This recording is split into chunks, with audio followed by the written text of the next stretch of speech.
you probably hear me talk about client experience quite a bit and saying like, oh, client experience is so important and you got to have a good client experience and all this kind of stuff. And I think sometimes we take it for granted that we know what we mean. So let's start off by like defining what we actually mean. So when we say in client experience, we are talking about the qualitative aspect of any interaction a client has with you or your service at any time.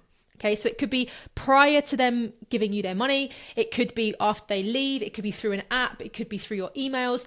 All of these are interactions between you and them. And all of these interactions are an opportunity for the client to get a sense of who you are, right? And how they feel about you. And all of this qualitative part, the bit that's kind of intangible, culminates to create the client experience. And so what we're really looking for then is over time, if we think of each interaction as like a stitch in a big tapestry, sorry, I'm laughing because I've literally never said that before. I don't know where that came from, but that was pretty good. Anyways, if we imagine each interaction as like a stitch in a tapestry, then the idea is that we're trying to create a certain experience. We want this experience to probably be things like engaging, fun, supportive, challenging, right? So we've got to have an idea of what are we even trying to create, and then with each interaction being a little bit of the puzzle to create the overall goal. Okay, and so it's really important to notice that the client experience, it is not about what you do. It's not about like, here's a check-in, here's a this, here's a that. Okay, it's more about how you make them feel.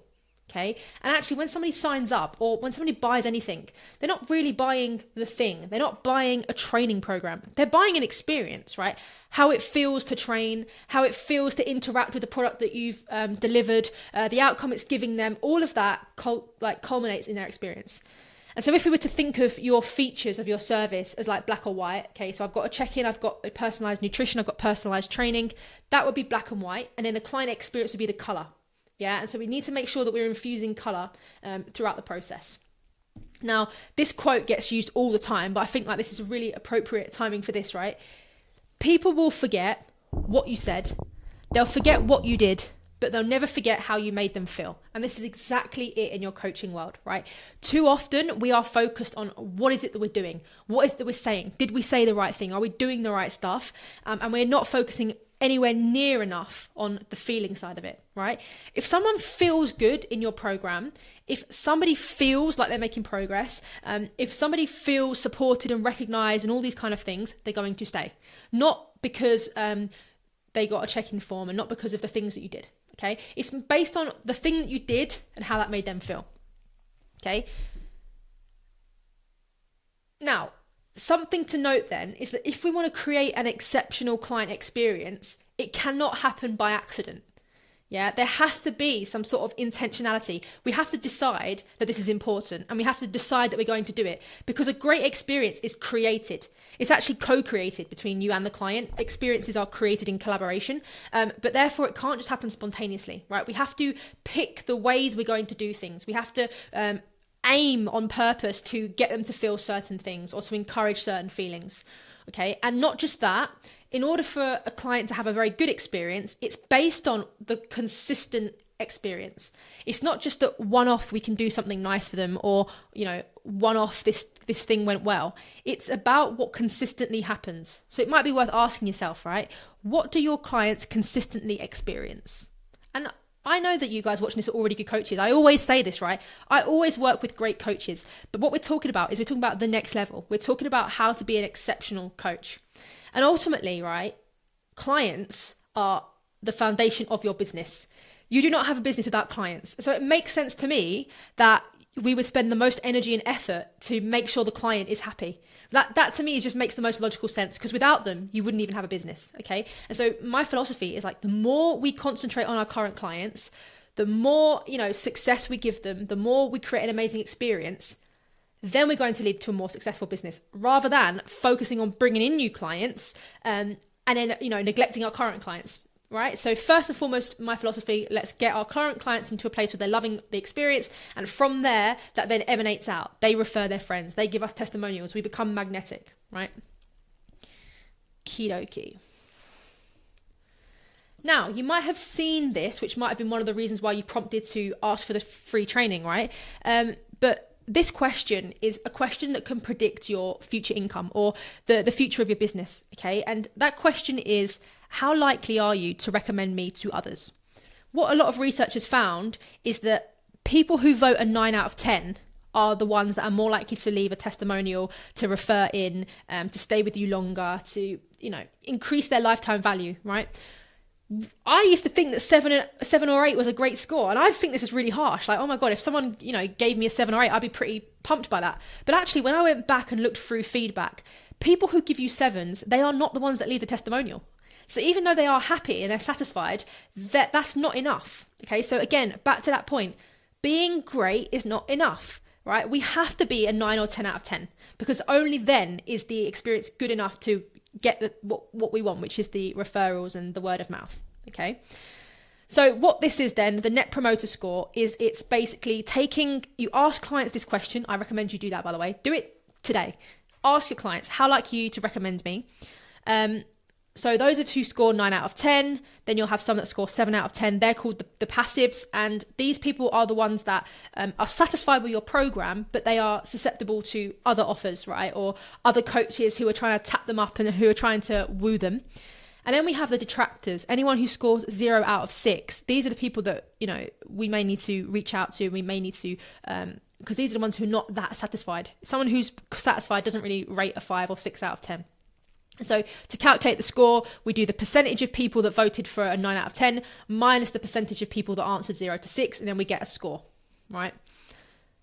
Okay, that makes sense. So give that a try and see where you're currently at, and that gives you a nice benchmark to measure things against in the future. So what it comes down to is we have this triangle then. We have the minimum requirement we need to meet is we need to make sure that clients are satisfied. That's the minimum we need to do. We need to create satisfaction. But like I said in the post that you might have seen, that is not enough. We need to actually have clients that are loyal. So satisfied is the bare minimum.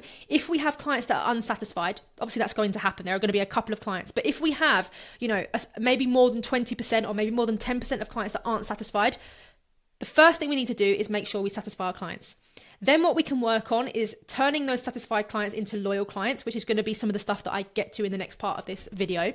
And then after that, there will be opportunities to turn some loyal clients into super fans. And super fans are those ones, right, who are ride or die. They comment on our posts, they show up, they want to buy anything that we have to offer. They might have been with us from the start. Okay, so not everybody is going to become a super fan, but we can definitely convert a lot of satisfied clients into loyal clients.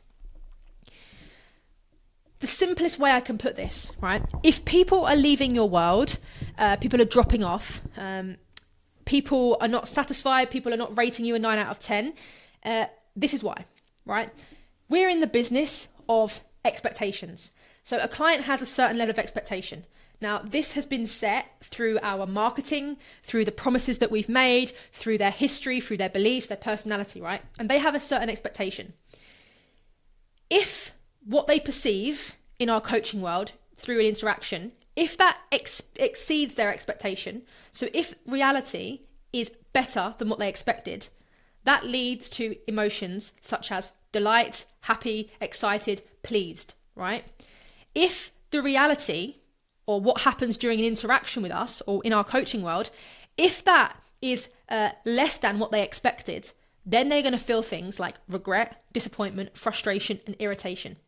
And so when I said about it's less about what we do and it's more about how we make them feel, well, what we're saying here is that if we want our clients to feel delight, happy, and excited, then we need to exceed their expectations. That's the only way, right? If we do not want our clients to feel regret and disappointment, then we need to make sure that we meet their expectations. Now, if we meet their expectations, then a client will be satisfied. That's the bare minimum, right? They'll be satisfied, they'll be pleased, they won't regret that they've spent the money, and they'll be absolutely fine, right? They might even be happy because they've got what they expected. So that is the most important thing, that we meet their expectations. However, if we want to generate loyalty and we want to generate super fans, we're going to have to be having these moments where we exceed their expectations. So that's literally what we're in the game of, setting expectations and meeting expectations. So moving forward then, we want to look at things a little bit differently. Rather than just thinking about it in terms of coaching, we want to realize that each interaction that we have with a client is an opportunity. It's an opportunity to meet their expectation. It's an opportunity to exceed their expectation. It's an opportunity for them to either feel disappointed or for them to feel pleased. And that's on us, okay? And so a really big shift that I've had this year is thinking about these interactions in terms of transformational, not transactional. So transactional would be, they've asked for this, I've given them this. Okay, they can't find the link, I've given them the link. They want this, I've done that. It's all much of a transaction. Whereas let's think transformational. What can we do that can, ultimately make some sort of difference, have some sort of impact, right? If somebody asks me a question, I usually will just respond with a voice note. Or if they're struggling with something, maybe I'll send them a free thing. Because it's not about a transaction, about answering what they want. I want them to feel good. I want them to feel like they've been heard and listened to. Okay. And so what we need to understand then is each interaction, some interactions more than others, have the opportunity to be impact points, right? So what are the impact points in your coaching world? I'll give you a few. When somebody signs up, when they do their first check-in, when they attend their first live, when they come to their first event with you, when they've paid, these things are like impact points. And we really need to make sure that the client feels the things we want them to feel. And we need to make sure that the experience matches their expectations in those moments. We can think about moments of magic and we can think about moments of misery. So we need to figure out, what are we doing to create moments of magic, and what are we doing to help clients in their moments of misery? Now, I'm keeping an eye on the time, but let's get into some actual tips so you can take away some actual stuff to do. So there are 9 key ideas to enhance client experience. Now, I'm not going to run through all of these. This is something that I delivered to the coaches in the Skilled Coach Club. We went through all of these in detail, and obviously we worked through this together. But I'm going to give you a couple of tips today. Okay, so we'll work through a couple of these, but here are some of the 9 things that you can do to really think about when it comes to client experience. Now, first one, I've touched on it. So important, I'm going to say it again. If you just do this one thing, it's going to have the biggest impact in your coaching business. Set expectations and meet them. Client experience, client satisfaction is all about how the experience matches their expectations. And so our job as a coach is to set expectations, and we need to follow through and meet them. It is just that. If someone is unhappy and they leave, it's because we didn't meet their expectations, and we probably didn't set their expectations accurately either. Okay. And so this is something that we're going to be talking about. I'm really sorry for these drawings. It's not necessarily my skill set. Okay, so one thing that you can do right now is you can think about these core moments in your coaching business, coaching world, coaching program, right? Like I said, it could be after paying, their first check-in, their first live, maybe when they ask to cancel, maybe when times get tough, maybe when they come to the end of their coaching period, right?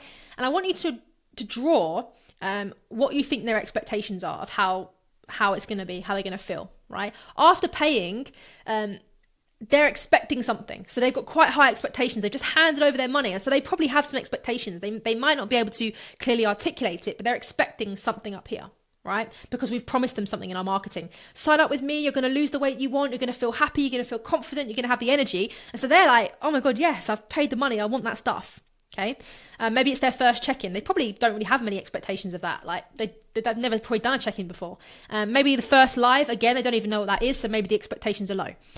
Then what you can do is you can plot on the reality. So go through your program and you think through the client's lens what you think. So maybe actually after they've paid, nothing happens. They get an automated email and then they have to wait around for something. Or maybe it's kind of like crickets, like they're waiting for you to do the program or whatever it is. Okay. Maybe their first check-in is probably better than they expect because you were asking questions of them that they've never really asked themselves before. And maybe the first live, it was such a cool experience being around like-minded people that they didn't expect that. So what ends up happening then is the gap between their expectation and the reality becomes our opportunities. Our opportunities to create a moment of magic, to create a moment of delight, to please our clients.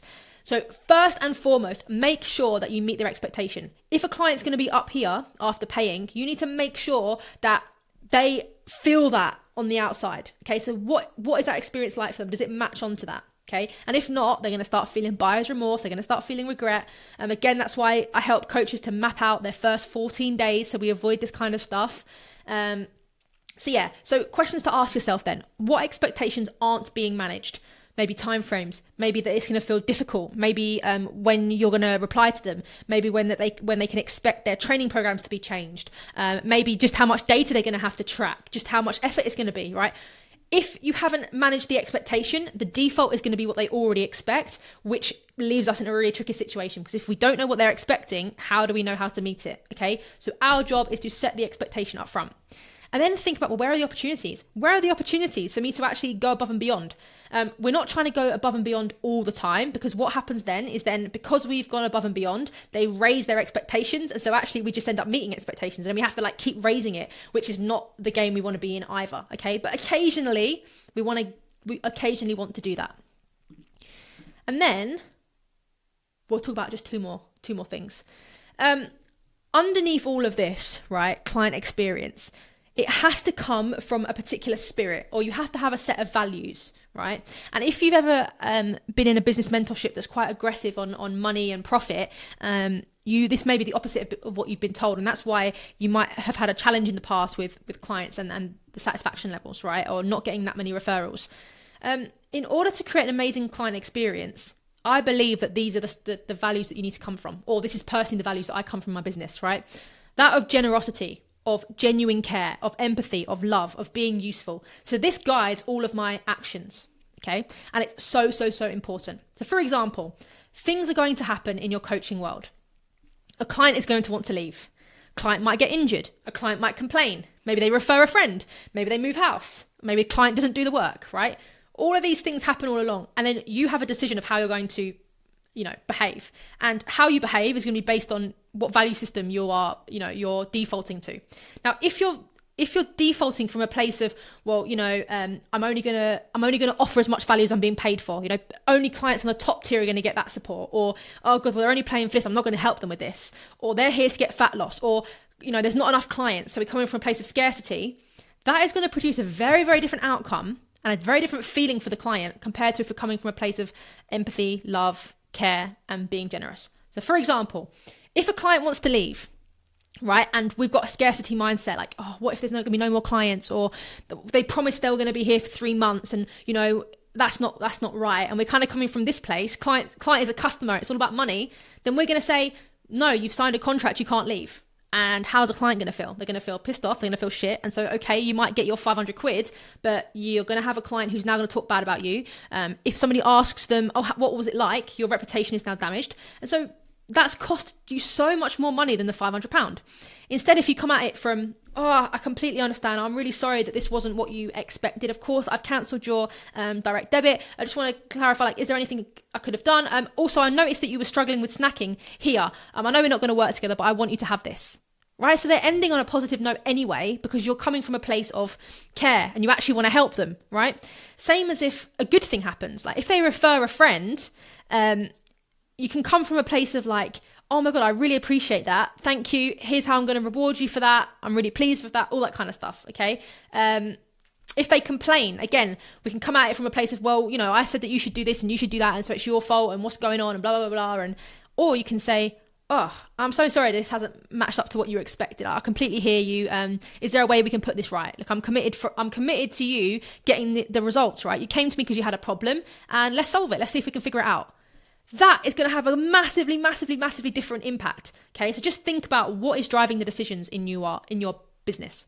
Now, I'm literally going to round it up now because this is gone on for too long. Final thing then, I'm not going to explain it in detail. If you want more, then yeah. Anyways. So creating loyalty. The only thing I'm going to say on this is if we want to create clients that are loyal and not just satisfied, they have to have something to be loyal to. We are loyal to people. We are loyal to ideas. We are loyal to values or emotional connection. So if you are not showing your personality, if you're too scared of being yourself, you're not being genuine, you're not standing up for something, you don't have a viewpoint, you don't have a dream outcome you're trying to help clients get to, then what can they be loyal to?